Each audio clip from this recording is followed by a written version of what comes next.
easiest way to get into the meditative state is to begin by listening. If you simply close your eyes and allow yourself to hear all the sounds that are going on around you, just listen to the general hum and buzz of the world as if you were listening to music. Don't try to identify the sounds you're hearing.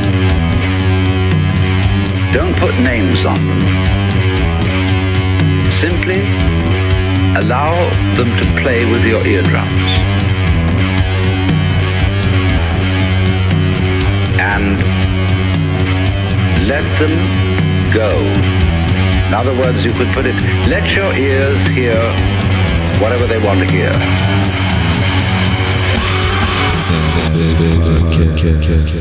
What's up, everybody? That was a little piece of the last track on my new album, All the Same, which comes out tomorrow, April 9th, on Bandcamp at zachcrowd.bandcamp.com for more information on that. And that's it. I've played all the songs that aren't streaming. So we've got All the Same and Look Out Above that are streaming on all platforms. And the other three I have played on this show. If you've listened to the first few episodes, one of the songs from the album I was using as an intro. And I played a piece of the other track, the final track, yesterday.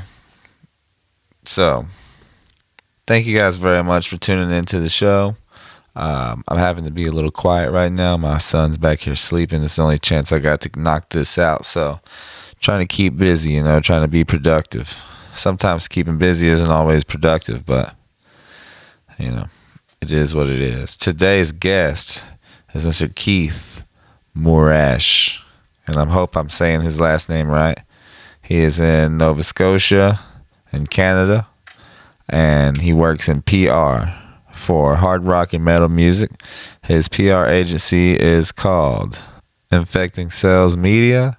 Check him out on all social media at Infecting Cells. It's been a real pleasure working with him. This is a rather small release that we're working on, but I've had pretty good results. I'm totally satisfied with everything that he's done, and I want to thank him for letting me call him up and pick his brain about PR. And I want to apologize in advance about the audio. I did the best I could mixing it up. I hope it's not too bad for you guys. Check it out.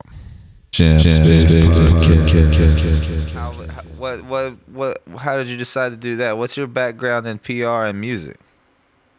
Well, I've been a metalhead ever since I was like 9 years old, and I found my cousin's old VHS tape with much music stuff taped all over it. That's Canadian MTV. And then, she had some entertainment on, or she had entertainment on there, some Skid Row, maybe a Megadeth song. And that right there was me being born into metal. I've been a metalhead all my life. I used to stay clear of the internet and computers and all that stuff for the longest time. I absolutely hated them. But I got bored of listening to the same old stuff. So I eventually went out on a search. And I was just searching the internet, searching YouTube, stuff like that for new music to listen to. Stumbled upon one band. And I ended up messaging them on Facebook. And we became friends. And then I started sending emails for them for whatever reason. They're a Mexican thrash metal band, so their English isn't the best. So I was writing formal letters for them and stuff to help them try and get reviews and everything else, right? And I started getting reviews and posts and everything else, and I don't know, every time something came back, it was like, oh shit, this is cool, all right? This is really cool. And it turned out like I was promoting a 2-year-old album, and I ended up getting like 10 reviews for them or something like that, right?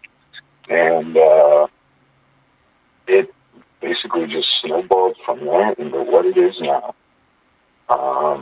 And how long ago was that? I was helping them out for probably 2 years before. So this was about 3 years ago, right? So I helped them for about 2 years. And then I slowly started working with other bands and stuff like that. Helped a couple local bands from here in Halifax, Nova Scotia. I wasn't exactly doing PR properly. um, so I started out just building my mailing list and sending out emails one by one with Gmail, right? And every time I messaged somebody new, there was a new person going in my list. And I started out at zero, and now my mailing list is up to 1,500. It's taken me about 2 years to build that up. But as like Infecting Cells to be an actual agency and to operate professionally, a little over a year now, I'd say. So I'm new to the market, but I've had a lot of good mentors. You know what I mean? Mr. Curtis Dewar from Dewar PR, right? The guy's a PR genius, and he's seen what I was doing. I was driving him crazy with all kinds of questions. Anytime I didn't know something, I asked him. And I think he probably just got annoyed with me always bugging him for questions. So he's finally he's like, come work with me as an intern or whatever. So I'm basically, it's volunteer. Well, it helps that he just happens to be in Canada as well. Yeah, exactly, right? He's a fantastic guy, right? I seriously, I couldn't have learned from a better person. You know what I mean? Like, he knows his stuff. He knows how to treat bands. Because, like, PRs, it's not just about sending things out. You got to know the people that you're sending it to a certain, you know what I mean? Like, so your currency is like relationships with people. Exactly. PR is all about relationships. You got to have strong relationships. You can't be a dick to people. You know what I mean? So when you're starting out in PR, how do you go about developing these relationships? If somebody doesn't know you, if it's a fresh guy getting into it, you're just start with an email. A lot of these websites, like they have their, like if you want to get in contact with a particular website, right? If you go on their Facebook or even on their website or any one of their socials, chances are they have an email, contact email to get a hold of them, right? It'll say, pitch or submissions or whatever, right? Contact, right? Send them an email. Be formal, but also be straightforward as to what you're looking for. And that's how it starts. It starts with an email. If they don't get back to you right away, or at all, don't take any offense to it, right? These guys, a lot of these journalists, or the smaller blogs, like most of them, they're doing this out of the sheer love for the music. They're not getting any kind of pay out of it. A lot of them, or I'd say 90% of them, have a day job, and they're doing it on their breaks. They're doing it at night. You know what I mean? So there's so many bands in this world. Like, it's unbelievable. These guys, their inboxes are bombarded daily. So, if you send them an email, it might take them a little while to get back to you, right? Or it could just get buried in your inbox. Also, for whatever reason, maybe they're not feeling your style of music that day, right? But give it a week, follow up, right? Make contact. There's probably more times than not I have to follow up when I'm pitching a premiere. Probably about 65% of the time. I won't make contact until I follow up with a second email, and they'll be like, oh shit, I'm totally miss this. Yeah, I'd love to premiere, right? But, so it's both persistence, but you also gotta know where that line is before, where you go from persistence to annoyance. You know what I mean? And so once you don't make want to cross that line. once you make the initial contact, how much time do you spend developing these relationships? Like as far as like a back and forth sort of No, a fruitful relationship, you should always be working on it. You know what I mean? Like it's Absolutely. But you mentioned that you get lost in the sauce sometimes with these guys because they might be working a full-time job and just doing the blog on the side, so they might not have a lot of time. But you make initial contact with them, and then it just sort of blooms out of that. Now that you're dealing with each other, you got a back and forth going on, and then you sort of get to know each other. You know. yeah. A lot of these guys will do a lot of these journalists and stuff. Like, you know, you talk to them like with me, right? A lot of these journalists, I talk to them at least once a week, right? And I know a little bit of their personal background. I'll ask them how they're doing when I send them an email. I ask, I know if they just had a grandchild. I will make a point of knowing these things, right? Retain the information when I talk to you. Right, Treat them like absolutely. a friend to a certain degree, right? It goes a long way. Yeah, for sure. My relationship with you has just begun in the past 2 or 3 months, and we kind of have the same thing, just as sort of a back and forth, with business dealings, but also a little bit of personal stuff too, as well. Like I know you work in construction the same way I do. Yeah, exactly. You install solar panels, do you not, there? Yes, sir. Yes, sir. Yeah, and you also wear your harness, too, because I've seen it on your back. Absolutely, man. So, yeah, I mean, I see how the relationship, they often do bloom from just doing business dealings, so. Exactly, right? And the thing is like, even when we're done our PR cycle, you know what I mean? You're still on my Facebook. I'll still make contact with you. I'll still like your stuff, right? Absolutely. It doesn't end it doesn't end when the PR campaign's done. Just like it doesn't end when the premiere with these people are, when the premiere's done. A lot of these journalists, they may have other things on the go. There's a journalist who does a lot of interviews for me. He's also in a band, and he's come to me and asked me to send out press releases for him. It's a give and take relationship. You can't with PR.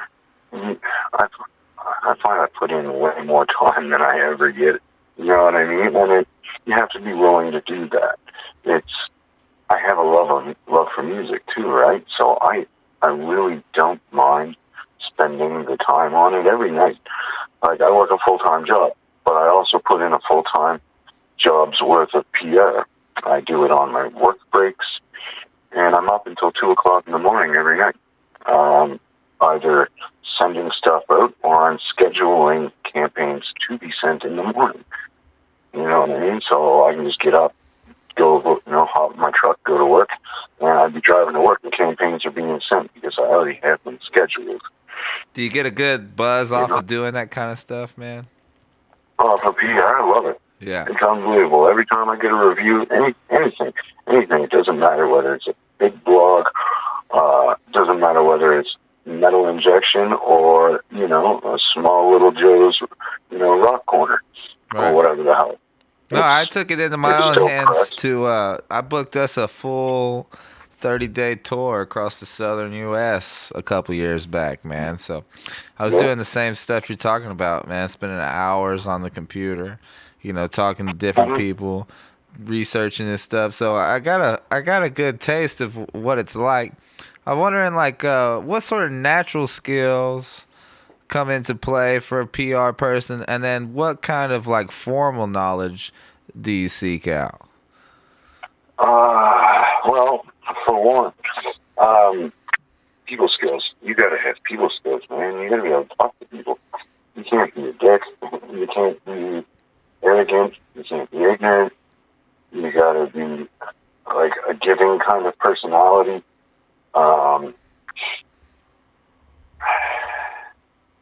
You gotta be willing to help. I got into PR. Like now, obviously, I'm making some money from it, right? And you know, it's really taken off for me. But I started out. I started out helping this band for absolutely nothing, right? And that's how I got into it. And then I started going to other bands saying, "Let me do your PR for you. I want to prove myself." Right? You really got to put yourself out there and be willing to give. As long as you're willing to give to the industry will give back to you. It's patience. Formal skills. When I first started, you're going to have to get integrated with applications like MailChimp, or other mass email marketing applications. And then Right. your promo marketing applications such as Pollux. Pollux is basically an industry standard. What it does is it doesn't send your CD out to somebody. What it does is it creates a very professional presentation of your album and all your information that I would put into it: albums, pics, album art, whatever, right? What have you. And what it does is it sends out invitations to my mailing list, and then they can go and view your promo from there. What it also does is digital watermarking. That way it protects you as an artist, right? If somebody leaks your track on the internet or whatever, it's actually traceable, right? We can track it, find out who did it, and if need be, go after them for restitution. You need to get integrated with all these things. You also need to learn how to PR. You know what I mean? And that was the learning curve for me. I started out and I didn't know what the hell I was doing. I was just messaging people, and it's probably annoying as hell, right? Yeah, But it seems like we're constantly dancing the fine line between bugging the shit out of somebody and, yeah, you know what I mean? yeah. Well, that's just it, right? And that's the learning curve, right? You got to learn how to do it, how to promote without annoying the shit out of people. All right? And a lot of bands have not figured this out yet. And, you know, I'm not saying anything bad about them, right? I mean, how could they figure it out? You know, like when I first started promoting music, all of a sudden I started getting all these requests of people saying, I'd get a friend request. Next thing you know, I was getting an invite to the band. Not even a hi, how are you? Right? They don't even know if I like that music. You know what I mean? So that's an annoying way to do it. Absolutely. Now, when I first started, before I knew what PR was. I was just helping out a thrash metal band I liked.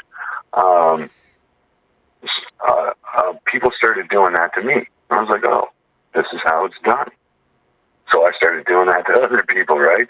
I eventually, after having it happen to me so many times, I was like, okay, this is fucking annoying. I'm going to stop doing this.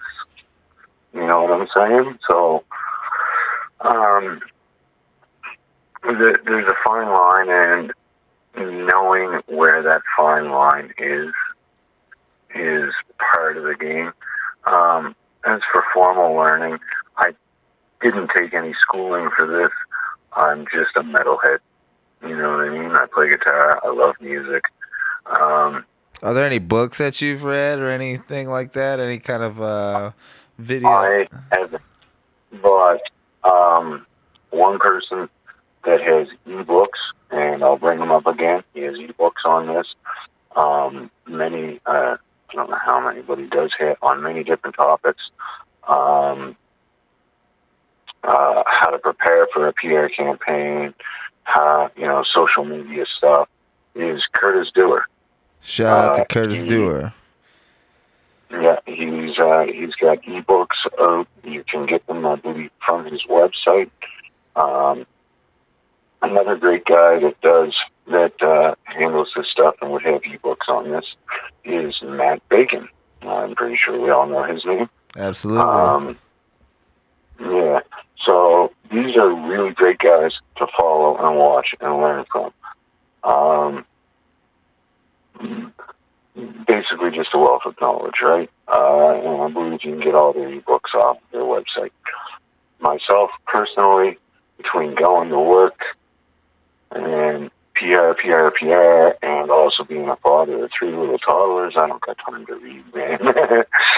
No, absolutely. I was going to ask about that. I mean, you must really have a passion for it to make time for it between working full time and being a father, because I'm a father as well and work full time too. I know. I'm just so super passionate about music, Otherwise I wouldn't fucking do it, because. Well, that's just it. Right? Pierre, so I used to spend a lot of time playing guitar. I don't do that as much anymore. Pierre is basically taking up my guitar time. I get a little bit of time in each night. I try and play it every night, even if I'm just, warming up my wrists or whatever, right? I try and spend a little bit of time, but like right now, my guitar is sitting on the couch. I haven't, I maybe played it for 2 minutes tonight, and I just sent out a campaign and a few other things, right? And that was right after I put my 3 little ones to bed, so.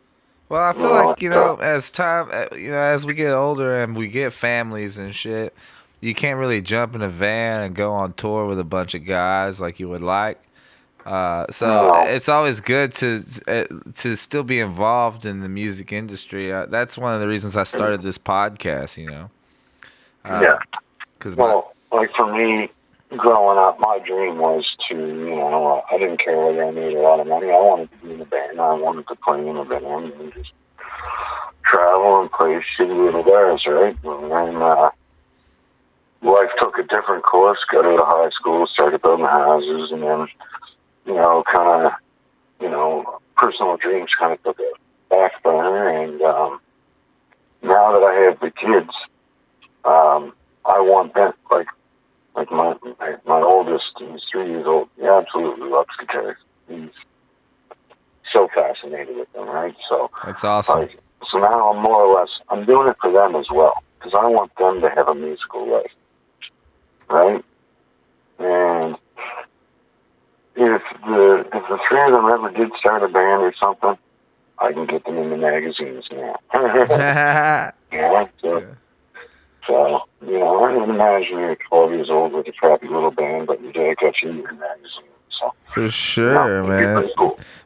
You gotta buy 3 copies of that. Exactly.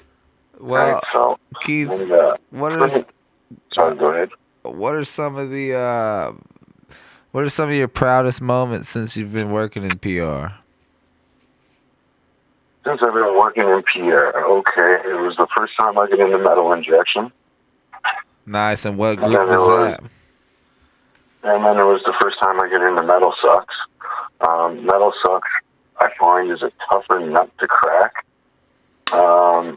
mainly just because I believe the way they operate. Then there was the first time I get into Blabbermouth, right? These are all, milestones for me or whatever, right? Were these all for the same acts, or were these different acts? Yeah, there was one I sent out there. It was pretty big news for me, right? Like, it was what was it? It was Jeremy Clinton Taylor Nordberg leaving Massacre, and that I sent that out, and it hit. It spread like wildfire, man. I was amazed. It hit everywhere, and it hit every day for 2 weeks. It was showing up in news sites. Like normally, a lot of the times you send out a press release or something, and it'll fizzle out after 2 days or something, and you got to resend it and try and squeeze a little more press out of it, right? This just kept on going. It didn't stop. It absolutely blew my mind.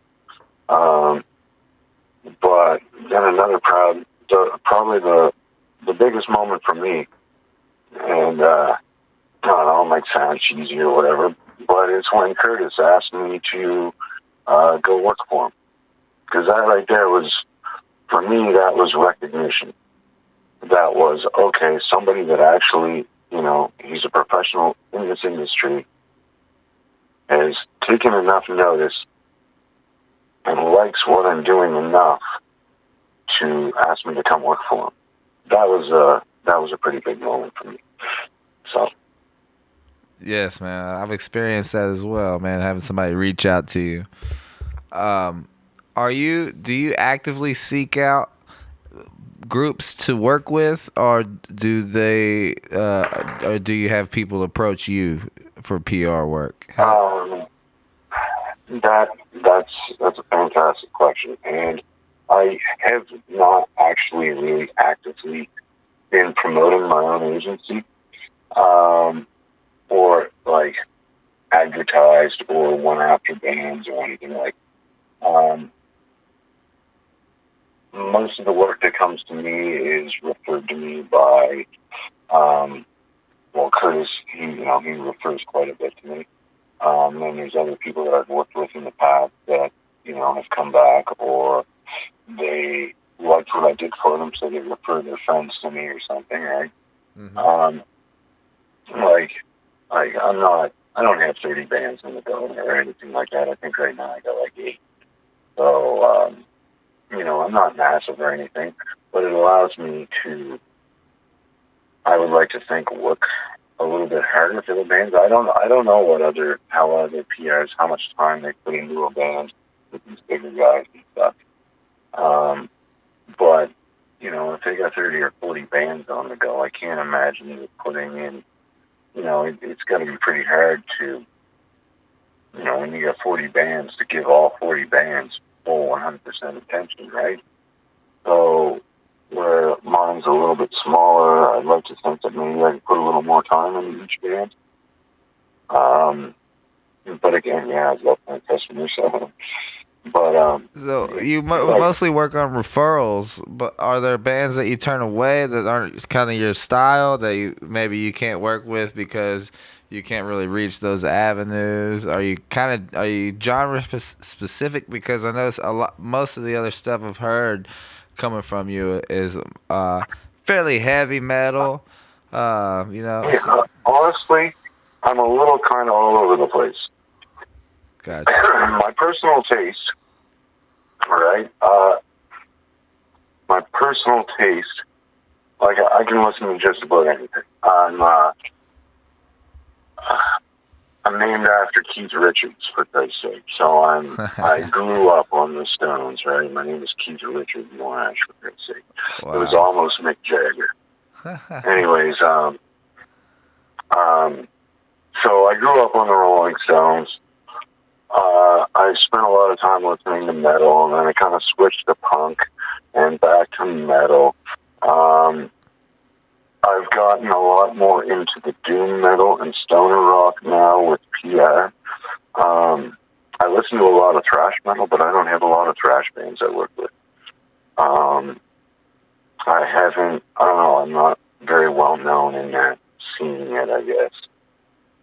I'm so heavily focused on stoner rock and stuff, I couldn't even tell you what other genres are doing. Is there even new thrash bands? No, of course there is. Oh, I know there is. There's tons of new thrash bands. Yeah, I'm being facetious. And like, I don't know, man.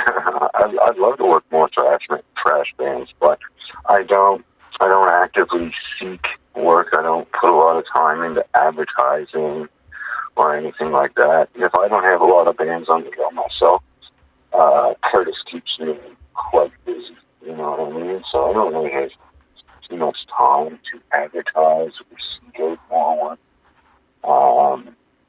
Now, does every band that you work with, do they work alongside with you? Or have you worked with some bands before that are like not you're doing all this work for them and they're like not doing anything for you? What have you had bad experiences like that? What kind of advice would you give to a band that's working with a PR agent? Do your fucking interviews, man.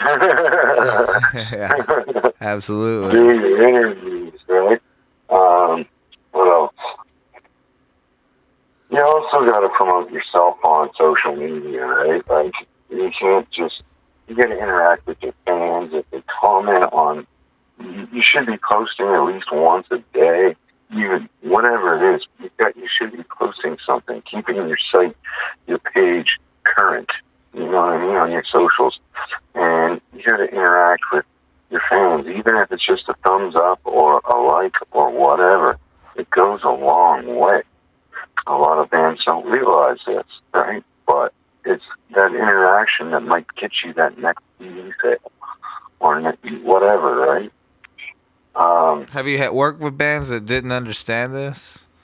Oh yeah, yeah. And do you have do you have like a talk with them and tell them, hey man, this is what you're doing that's wrong and this is what you need to do? Yeah, oh yeah. I try and coach them as well, right? You know, I'm polite about it. This, that, and the other thing. Right? But you know, a lot of bands like when they release a video, right? I try and let them know, you know, make sure to upload it to Facebook, pin it to the top of your page, blah blah blah blah blah blah. A lot of bands, they might not be thinking of these things. They're not thinking from that aspect. They're thinking about writing music, whereas I'm thinking about how to promote it better. All right. So it's two different mindsets for the same goal. You know what I mean? So, yeah, I found it's little things like that, man. Little things like that, and that's, you know, that's not a frustration. I understand that bands don't realize these things, right? How prepared do you think a band should be when they come to you? What's that? When a band comes to you, and they say, we got an album, we got our singles. How much more should they have prepared, as far as plotting a schedule throughout the release, when you're gonna release things, how much media, and like, would you prefer a band to just give you an entire package of media and content and a schedule and say, this is when I want to do this? That's definitely, you know, optimal, but at the same time, they might not have what they want. Might not be the optimal strategy too, right? So, if they come to you with, I like when they come to me with their content. You know, they have all their socials updated. Those are things I can't do for them, right? And general idea of how many singles and what singles they're going to release, videos, etc. And as for like a release plan and strategy, I can help work on that, right? You know, like some bands, and I had a band ask me not that long ago. They were dropping their album on a Friday. They were wondering if they should release a video on that Friday too to help promote their album. Well, no, because the release of the album is going to promote itself. You don't need the video to promote it. What you're going to end up doing is if you release two things on the same day, you're going to end up cutting your press in half for both things. You know what I mean? You'll get the same amount of posts, but it'll be spread out over the two things. Whereas if you send out one thing 1 week and you get, say, 15 press hits, and then you send out the next thing another week later, you get 15 press hits. In total, that combines to make 30 press hits. Where if you sent the two of them out at the same time that Friday, you might only get the 15 press hits. You know what I mean? Like, sites, they have to delegate their time too, right? So they might see two Zach Pride emails in their inbox, bam, bam. But they only only got enough space in a day to promote one of those things. You see my point? Absolutely. Yeah, so little things like that, right? Spread things out and whatnot, right? But yeah, like. So would it be I don't optimal expect for a them to band? have- Would it be don't optimal expect- for a band? Oh, I'm sorry. Go ahead. I was going to say, I don't expect them to have everything in these little package for me. Right. Yeah. That would be optimal. It would be optimal as long as their neat little package is an optimal release strategy. Maybe they got it all packaged up and it's all effective. You know what I mean? I've talked about starting a brand new band before. We've kind of entertained the idea of starting a new project, and I thought it would be cool to have that entire package of content and everything before you even mention the name of your band or make a Facebook page or anything. Have an entire album cycle in the can. That way, when that's working, you'd be writing the next album. Exactly. No, that's good, right? That just means you're on top of things and you're ahead of the game, right? Far too often it happens the exact opposite. Bands looking for the PR cycle and they don't even get an album. You know what I mean? Like. And now it's like not the albums are out and just songs are in, right? So has that changed? How's that affected your PR? I bet there's a lot more work to do now because now you can do a single every. People are dropping single every 6 weeks, every month. So that seems to be the new model now. There's a band I'm working right now, and if they're listening, God loves them. Because, I don't mind, right? It's been great. I'm happy they're having a great campaign. But today was their album release, and I've probably had to find at least 10 premieres for them. Right? Yeah. So, I don't mind, right? My prices don't change, although they should, because it's way more work. But, well, there is an economy of fucking publications, right? You can't have Outlaws of the Sun posting about the same band for 4 fucking weeks in a row because they keep dropping a new single every week or something, Well, and that's where I'm at right now. I'm starting to run out of ideas, right? Like, they still got another 2 videos to go, right? And I'm like, when the fuck am I going to get these things premiered? That's interesting. That's my brain over. So. People keep pushing the artists to release a new single every month. Don't do an album. Do a single. But it's almost working against itself because there's only there's only so many places that you can promote it. Wow, that's really interesting, man. Because everybody in the industry is saying move to the Spotify model, but you just brought up a good point. Another thing, you won't get reviews if you just release singles. If it's just single, you need to. If you got 4 singles you want to release, slap an album cover on it, call it an EP. You'll get some reviews. If you just send out a single and then a single and then a single and a single, nobody's going to review your singles. You might get 1 or 2 guys, but nobody wants to review a single. It's not really worth their time. They'll post your video on their website or they'll post your press release, but they're not going to bother reviewing it. And then when you get ready to drop another one 3-4 weeks later, they're not going to want to share it again. Exactly. They just think you're dropping singles, right? And after a while, it's going to get stagnant, and they're going to stop opening the emails. That's fascinating, man. That's quite the conundrum, huh? What's that, sorry? I said it's quite the conundrum.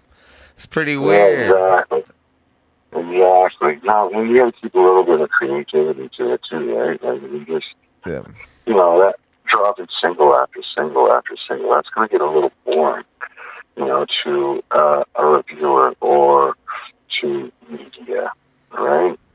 So, but, yeah, no. So, if you, that's my take on singles. If you're gonna drop 4 singles in a row, you know, get some art for it and call it an EP. And I've heard people dissing EPs as well because you can't really print them on vinyl. Well, they weren't dissing. They were saying the problem with an EP, if you're a band that puts their shit on vinyl, is that you can put it on a 45 or whatever, but lots of people, there's not a big profit margin on 45s or 7 inches. No. Yeah. No. So there's that side of things, but then there's also the other side of the coin.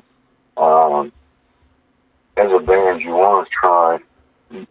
You don't want to constantly bombard the market, right? Because after a while, that's cool. Oh, this guy's constant. After a while, people get sick of it. It's good to go away for a while, so, right? But you want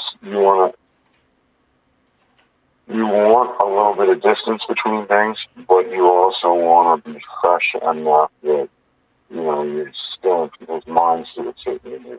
So let's say if you're going to release an album every year, we'll just say, easier for the sake of conversation, if you're going to release an album every year, why not break it into 2 EPs and do, every 6 months, right? You're still keeping a nice spread between things, but you're also staying current. You know what I'm saying? Right. I don't have a problem with EPs. I'm not the band trying to put it on vinyl, though, right? But for the way I look at things, personally, I like EPs. I would, I'd rather 2 EPs than one full length. And that's not because that's 2 campaigns. That's just because I think you're going to stay a little more current in the news with it, crossing that, that stagnant line, right? So my take on that. Yeah, I think our last Who Do I Kill album probably could have been split into 2 EPs, man, and got a lot more longevity out of it. We'd probably be still promoting some Who Do I Kill shit right now. Well, also, okay, if you put out an album, full length, and let's say over the entire campaign, let's say you make it into the press, you release or maybe singles or whatever. Let's say conversation, you get in the press 50 times, right? Off of that one full album. But if you broke it into 2, and you win every 6 months, let's say that EP, you're still going to get the same 50 press points in the media. And then when you release your second EP, you're going to get that 50 press points again. So you're doubling the press for the same content. That's cool. Is that how you think of it, like points? That's. Well, I don't know if that's the term. I just like press. No, that's a neat way to think of it. Yeah, I wasn't really thinking of these points. Like other PRs might have different terms for this or whatever. Like I said, for me, I'm more or less self-taught and then guided to be professional through someone like Curtis, right? Well, as we all are, man. Yeah, a lot of the strategies can be thought, like you can figure out strategy, right? A lot of these strategies that I've come up with, or how I do things, I've thought of on my own, right? You take yourself away from the market and put yourself in the fan scenes, because after all, that's why we're all here, because we're fucking fans, right? Yeah. Think of yourself as a fan, right? What would work best for you as a fan? How would you want to see this band present themselves to you? You know what I mean? And then conduct yourself accordingly. Right? So every band should be a little educated in PR, right? Definitely, 100%. 100%. And bands can do PR themselves. I hold no fucking great secret, no magic wand, no nothing. When I offer somebody my services, I'm not offering them, the golden ticket. I'm offering my time. Sure, you can do your own PR, but do you want to spend the next 2 years building a mailing list? No. Right. Right, you've already You developed don't a have relationship. You want to put it into the music. You want to create music. Also, when you hire a PR agency, you're going to be more well received by the media, because a good PR knows how to present your material to the media, to journalists, in a professional manner without being annoying, right? Whereas bands, they're not familiar with this. I'm not saying they're not familiar with it, but they may not be, right? It's not their area of expertise. They haven't spent however many, countless hours learning how to be a PR. Right, So, they just recorded a new song and they're trying to get it out to somebody. Exactly, right? And, they're just going to send out emails with, their song in a Dropbox link to journalists, to every site they can find, and anybody that they ever thought had anything to do with that genre of music. Yeah. Where if you're a PR, chances are your Dropbox link is going to get deleted by anybody. Because nobody wants to open up a Dropbox link unless it's coming from a trusted source. You know what I mean? Mm-hmm. So right there, that's, bands are just shooting themselves in the foot, and they're wasting countless hours when they could be doing something more productive, right? Writing a new song or something. Right, exactly. Yeah, man. I mean, being in a band, you start wearing a lot of different hats, That's why I was bringing up the idea. What's that? Oh, I said definitely 100%. You're going to be a shirt salesman, a musician. Yeah, that's why I was bringing up the idea. That's why I've been entertaining the idea of having the entire package like beforehand, and then start doing it, because, yeah, man, you gotta put down the writing pen and pick up the phone, start making phone calls and shit. Do business stuff. Exactly, definitely, and nowadays more than ever, you guys are basically, more than anything, you're not selling shirts to promote your music. You're making music to promote your shirts, man. Yeah, absolutely. I love that. That's your bread and butter, right? So, yeah. No. Well, Keith, man, it's been a good conversation with you, Keith. What's that, sorry? I was saying, it's been a good conversation with you, man. I gotta wrap this up, brother. No, for sure. You got any last words, man, and where people can reach out to you if they want to contact you? Search me out on Facebook at www.infectingcells.com. Other than that, hire me. I'll work hard for you.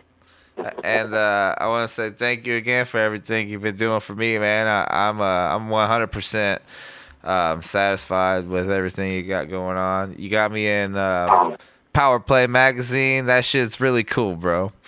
Metal Rules. Yeah. Metal Rules, baby, too, right? Hell yeah. We're good guys over there, right? They're old school metalheads, so. We got a few things up our sleeve coming up. I'm probably gonna put this out early next week. So we got the album release coming up at the end of next week, and we got a nice premiere lined up for that, so that'll be good. I'm super excited about all of that, man, and thank you for everything you've been doing for me, man. Oh, Billy Goat's the shit. I love that guy. Yeah, shout out Billy Goat. Shout out John over there at Doomstone. Curtis Yes, sir. Curtis, Matt Bacon. Yes, sir. All right, brother. All right, you have yourself a good night, my friend. You too, we'll talk soon. Thank you so much, Keith. Yeah, thank you. Bye.